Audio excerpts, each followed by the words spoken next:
ખેર અંદર જતા પહેલા અમે સૌથી પહેલા ઇન્ક્વેસ્ટ વાંચી. હવે આ ડેડ બોડીનું પીએમ કરવાનું કારણ એ હતું કે લાશનું પીએમ કરી કોઝ ઓફ ડેથ આપવા વિનંતી. હવે આ એક સ્ત્રીની લાશ હતી ને મરવા પાછળનું કારણ એ જણાવેલ હતું કે 10-12 દિવસ પહેલા પાણી બાબતે બીજી 2 સ્ત્રી અને એક પુરુષ વચ્ચે બાજાબાજી થયેલી. થોડાક દિવસ પછી એ સ્ત્રી થોડી બહુ ડિસઓરિયન્ટ બિહેવ કરવા લાગી હતી, પણ ઘરવાળાએ કોઈ એક્શન લીધી નહીં.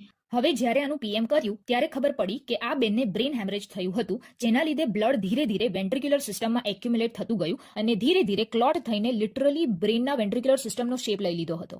ઇન શોર્ટ, મેડિકલ ભાષામાં કહીએ તો એને સબ એરેક્નોઇડ, ઇન્ટ્રાસેરેબ્રલ અને ઇન્ટ્રાવેન્ટ્રિક્યુલર હેમરેજ હતું, સાથે બ્રેન નેક્રોસિસ પણ હતું, એટલે કંઈ બચ્યું જ નહીં હતું. હવે અમે બધા એ જ વિચાર કરતા રહી ગયા કે આ લેડી 10-12 દિવસ પણ કઈ રીતે જીવી હશે. આ સિનારીઓ કોઈએ માથા પર ઘા કર્યો હોય, માર્યું હોય, માથાને અફાડ્યું હોય, એના લીધે પણ થઈ શકે છે. હવે એઝ એ ડોક્ટર અમે પોસિબિલિટીઝ ઓફ ડેથ કહી શકીએ, બાકી આગળની ઇન્વેસ્ટિગેશન પોલીસ કરશે.